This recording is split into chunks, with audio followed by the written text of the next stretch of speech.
एक जानवरों का डॉक्टर जिसका नाम लैम्बर्ट होता है वो एक पालतू चिंपांजी के बारे में जानता है।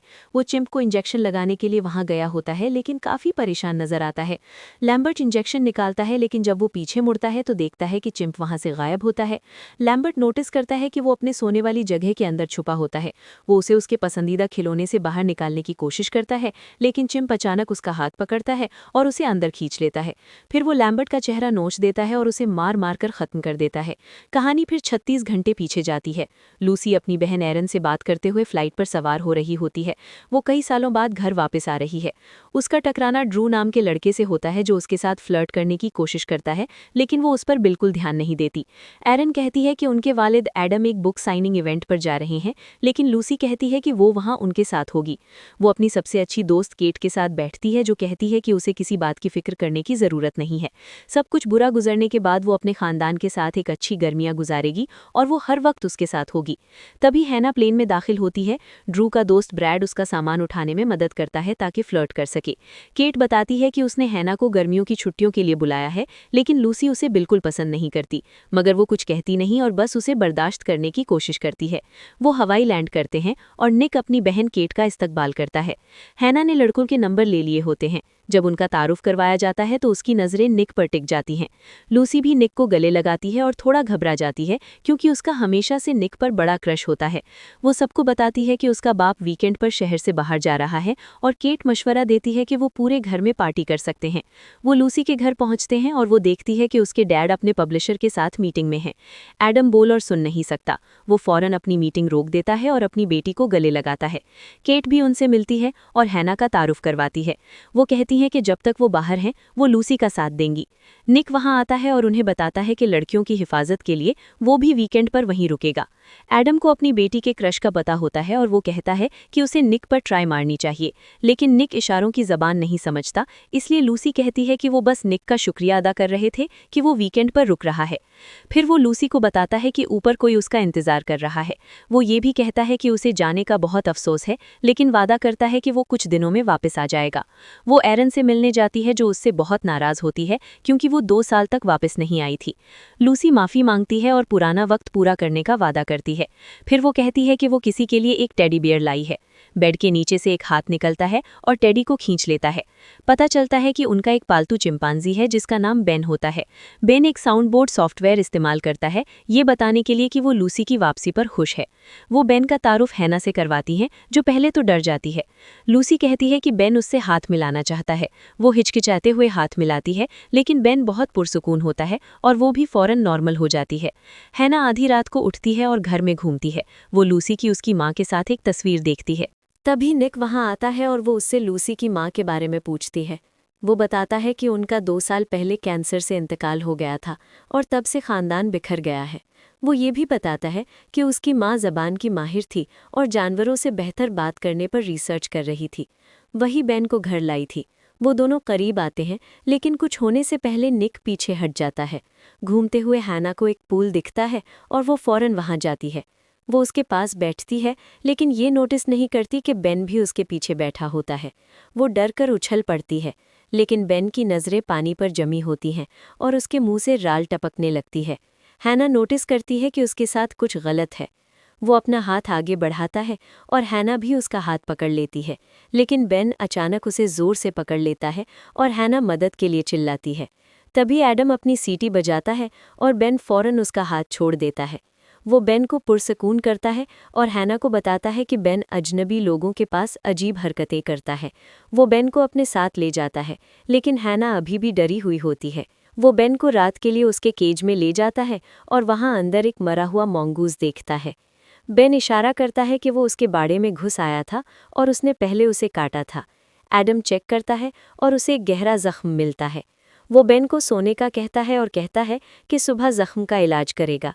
अगली सुबह एडम अपनी दोनों बेटियों से मिलता है और उन्हें मरा हुआ मंगूज़ दिखाता है। वो कहता है कि बेन को इसने काट लिया था और वो लैम्बर्ट को बुलाएगा ताकि रेबीज़ चेक कर सके।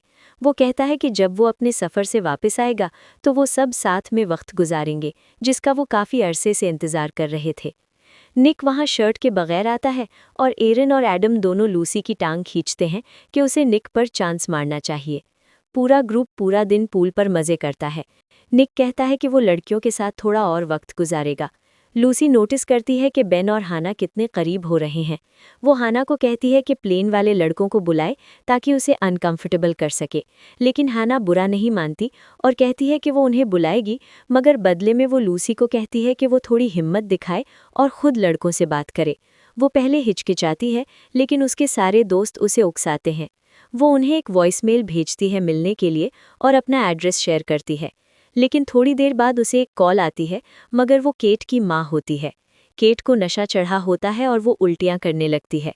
वो केट को वापस बेड पर ले जाती है और उसे आराम करने का कहती है। केट कहती है कि वो हमेशा साथ रहेंगे, चाहे कुछ भी हो जाए। हैना निक को बताती है कि लूसी का उस पर क्रश है, लेकिन निक इसे रद्द कर देता है और कहता है कि वो उसे अपनी छोटी बहन समझता है। वो दोनों किस करते हैं और लूसी ये सब टूटे हुए दिल के साथ देख लेती है। इसके थोड़ी देर बाद लैम्बर्ट वहां पहुंचता है और बेन उसके टुकड़े टुकड़े कर देता है। केट चीख सुनती है और उठ जाती है। वो किचन में पानी पीने जाती है। अचानक उसे किसी की मौजूदगी महसूस होती है और वो देखती है कि वो सिर्फ बेन का टेडी है। उसे लगता है कि हाना उसके साथ मजाक कर रही है, लेकिन तभी बेन वहां आ जाता है। वो नोटिस करती है कि बेन के मुंह से राल टपक रही है और वो उसे पहचान नहीं रहा। बेन उस पर हमला करता है, लेकिन वो बाहर भागकर दरवाज़ा लॉक कर देती है। बेन दरवाजे के सामने खड़ा उसे खौफनाक तरीके से देख रहा होता है। लूसी वहां आती है और केट कहती है कि बेन अजीब हरकतें कर रहा है। लूसी कमरे के अंदर जाती है और उसे पुकारती है, लेकिन वो गायब होता है। उसे ज़मीन पर उसका टेडी मिलता है जिस पर खून लगा होता है। केट कहती है कि ऐसा लग रहा था जैसे बेन उस पर हमला करने वाला है, लेकिन एरन वहां आती है और कहती है कि वो कभी किसी पर हमला नहीं करेगा। मगर तभी उन्हें नीचे से हैना की चीख सुनाई देती है। वो पूल की तरफ भागती हैं और देखती हैं कि बेन निक पर हमला कर रहा होता है। लूसी के कहने पर वो रुक जाता है और वो उससे पूछती है कि उसे क्या हुआ है। वो अजीब हरकतें कर रहा होता है और कुछ इशारा करने की कोशिश करता है, लेकिन उसे कुछ समझ नहीं आता। निक कहता है कि वहाँ रस्सी है और हिफाजत के लिए उन्हें उसे बांध देना चाहिए।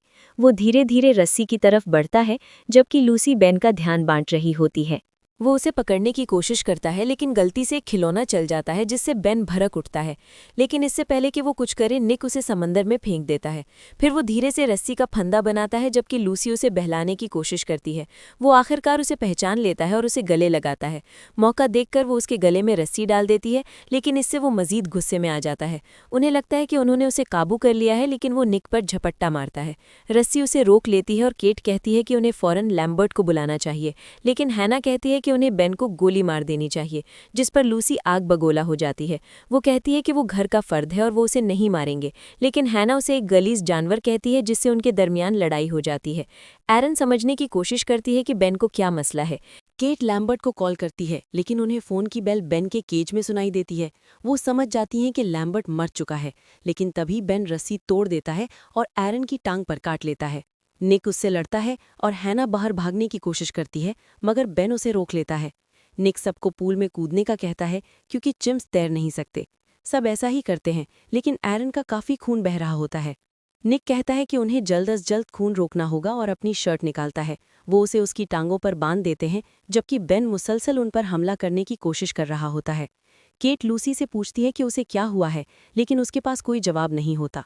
तब हैना पूछती है कि कहीं उसे रेबीज तो नहीं हो गया। लूसी के दिमाग में सब कुछ क्लियर हो जाता है और एरन डर जाती है कि कहीं उसे भी रेबीज न हो जाए, लेकिन लूसी उसे यकीन दिलाती है कि कुछ होने से पहले वो उसे अस्पताल ले जाएगी। वो इधर उधर देखती है, लेकिन नोटिस करती है कि पूल से निकलने का कोई रास्ता नहीं है। वो सब मदद के लिए चिल्लाते हैं, लेकिन घर के आसपास कोई नहीं होता जो उनकी चीखें सुन सके। कुछ देर बाद बेन किनारे पर आकर बैठ जाता है। निक के दिमाग में एक आइडिया आता है और वो कहता है कि वो बेन को क्लिफ से नीचे फेंक देगा। वो उस पर हमला करता है और थोड़ी जिद्दोजहद के बाद बेन को नीचे गिरा देता है, लेकिन बेन अभी भी जिंदा होता है और वो निक को भी नीचे खींच लेता है, जहां उसका सर एक पत्थर से लगता है और वो मर जाता है। फिर वो वापस ऊपर आता है और खौफनाक तरीके से हंसता है। केट गुस्से में चिल्लाती है और अपने भाई की मौत का बदला लेने के लिए बेन पर हमला करने की कोशिश करती है, लेकिन लूसी उसे रोक लेती है और पुरसुकून करने की कोशिश करती है। लड़कियां तैरते तैरते थक रही होती हैं और तभी लूसी को एक फ्लोट नजर आता है। वो धीरे से फ्लोट की तरफ जाती है, जबकि बेन बिल्कुल खामोशी से बैठा होता है। वो फ्लोट पकड़ती है और लड़कियों की तरफ बढ़ाती है, लेकिन पानी में जाने के बजाय वो बेन के करीब जाती है। वो अपना फ़ोन लेने की कोशिश करती है क्योंकि बेन बिल्कुल ध्यान नहीं दे रहा होता। वो उसे उठाने ही वाली होती है कि फ़ोन बज जाता है, जिससे बेन अलर्ट हो जाता है।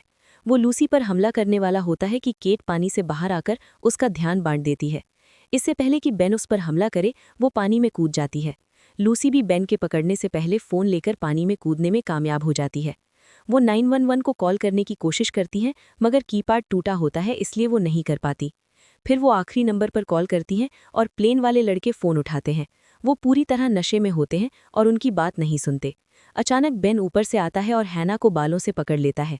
सब उसकी मदद करने की कोशिश करते हैं, मगर बेन बहुत ताकतवर होता है।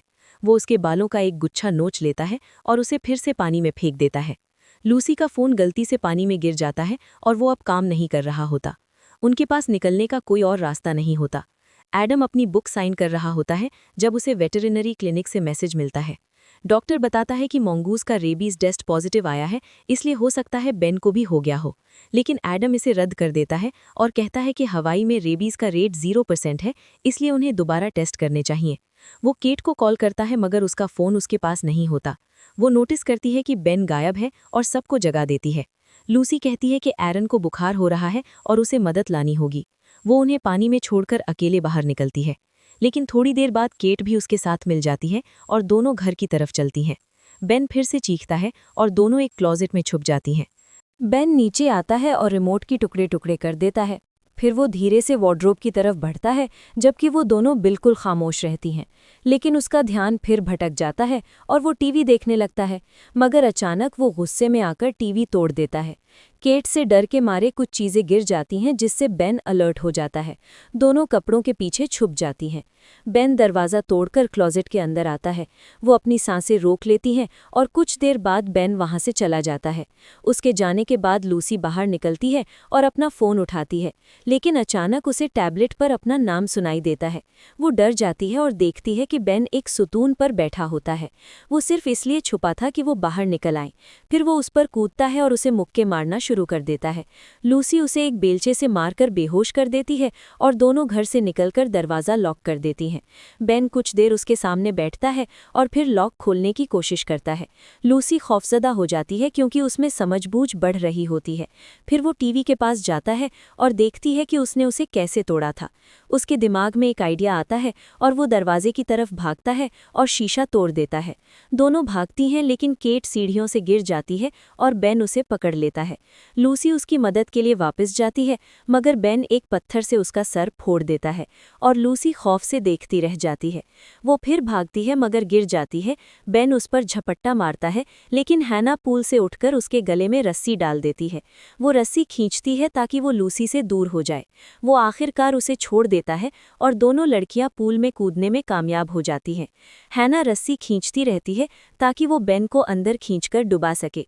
लूसी भी उसका साथ देती है और वो पूरी जान लगा देती है, मगर वो बेन जितनी ताकतवर नहीं होती और वो आखिरकार उन दोनों पर काबू पा लेता है। उन्होंने उसे मजीद गुस्सा दिला दिया होता है और वो अब उनकी जान का दुश्मन बन जाता है। एडम अपनी मीटिंग के दौरान लड़कियों को मैसेज करता रहता है, मगर कोई जवाब नहीं देता। उसके दिमाग में कुछ आता है और वो फौरन वहाँ से निकल जाता है। कुछ देर बाद ब्रैड और ड्रू नशे में धुत कर पहुँचते हैं। वो नोटिस करते हैं कि घर बिल्कुल खाली है। वो लड़कियों को पुकारते हैं, मगर कोई जवाब नहीं देता। लेकिन उन्हें पता नहीं होता कि बेन दूर से उन्हें देख रहा है। वो दोनों अलग हो जाते हैं और ड्रू एरन के कमरे में जाता है। उसे उसका फ़ोन मिलता है और वो बेशुमार मिस कॉल्स देखता है, मगर ध्यान नहीं देता। वो उसके बेड पर लेट जाता है और एरन की बेन के साथ तस्वीर देखता है। अचानक उसे गुर्राने की आवाज़ आती है और बेन उसके बिल्कुल पास होता है। बेन उसके सामने आता है और ड्रू उसे बहलाने के तरीके आजमाता है। वो अपनी चाबियां निकालकर उसके साथ खेलने लगता है, जो कि काम कर जाता है। वो चाबी दूर फेंकता है और बेन को लाने का कहता है, लेकिन वो ड्रू को टांगों से खींचकर बेड पर गिरा देता है। वो ड्रू के ऊपर चढ़ जाता है और ड्रू उसे डराने की कोशिश करता है, मगर उस पर कोई असर नहीं होता। फिर वो अपना हाथ ड्रू के मुंह में डालता है और उसका जबड़ा फाड़ देता है। ब्रैड उसकी चीख सुनता है, मगर ज़्यादा ध्यान नहीं देता। वो फ्लोट पर लड़की को सोते हुए देखता है। लड़कियां उसे देखती हैं और खामोश रहने का कहती हैं, मगर वो नहीं सुनता। बेन उसके बिल्कुल बराबर में खड़ा होता है, मगर उसे पता नहीं चलता। अचानक वो अपने सामने कुछ देखता है और उसे उठाता है तो पता चलता है कि वो एक जबड़ा है। तभी बेन पीछे से कूदकर उस पर हमला कर देता है। हैना कहती है कि बेन का ध्यान भटक गया है और वो पूल से बाहर निकल आती है। वो धीरे से ऊपर जाती है, जबकि बेन ब्रैड को मारने में मसरूफ़ होता है। वो घर के अंदर जाती है और उसे कार की चाबियां दिखती हैं। वो उन्हें लेती है और कार के अंदर भाग जाती है। वो स्टार्ट करने की कोशिश करती है मगर चाबियां काम नहीं करती। वो अंदर का सामान देखती है और समझ जाती है कि वो लड़कों की कार में है। उसे असली चाबियां बाहर मिलती हैं। वो बाहर निकलती है मगर देखती है कि बेन बिल्कुल बाहर बैठा होता है। वो फौरन वापस अंदर जाती है और 911 डायल करती है। जैसे ही बेन धीरे से उसके करीब आता है, वो ऑपरेटर को बताती है कि उसका शिकार किया जा रहा है और ऑपरेटर एड्रेस पूछती है मगर उसे पता नहीं होता। तभी बेन उसे कार की चाबियां दिखाता है। वो दरवाज़ा खोलता है और हैना अंदर से लॉक कर देती है। वो बार बार दरवाज़ा खोलकर उसे तंग करता रहता है और वो बंद करती रहती है। वो ऑपरेटर से मदद मांगने की कोशिश करती है मगर तभी कार का पिछला दरवाज़ा खुल जाता है। वो धीरे से दरवाज़ा खोलती है मगर बेन पहले ही उसके पास होता है। वो उसे कार के अंदर खींचता है और उसके टुकड़े टुकड़े कर देता है। अब सिर्फ दोनों बहनें जिंदा बची होती हैं और लूसी को एरन के मरने से पहले मदद लानी होती है। वो पानी से निकलती है और धीरे से ऊपर जाती है। उसे ज़मीन पर केट की लाश मिलती है जिससे उसका दिल टूट जाता है। उसका पाँव गलती से शीशे के टुकड़े पर पड़ जाता है मगर वो खुद को चीखने से रोकती है। वो अपने पाँव से शीशा निकालने के लिए बैठती है मगर बेन वहाँ आ जाता है। लेकिन तभी उसे एडम की कार की आवाज़ आती है और वो उसे देखने की कोशिश करता है। एडम घर के अंदर आता है मगर उसे कुछ मशकूक नहीं लगता। बेन उसके पीछे होता है मगर वो सुन नहीं सकता। लूसी वहाँ जाती है और बेन उसके पीछे आता है। वो सोफ़ा के नीचे छुपने की कोशिश करती है मगर बेन उसे बाहर खींच लेता है। एडम को कोई हंगामा सुनाई नहीं देता और वो सुकून से घूमता है। बेन आखिरकार रुकता है और उसे देखता है। वो अपना हाथ आगे बढ़ाता है जैसे वो मिलते वक्त करता था।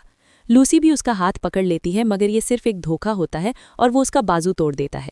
वो अपनी उंगली उसके जख्म में डालती है और उसे छोड़ने पर मजबूर करती है।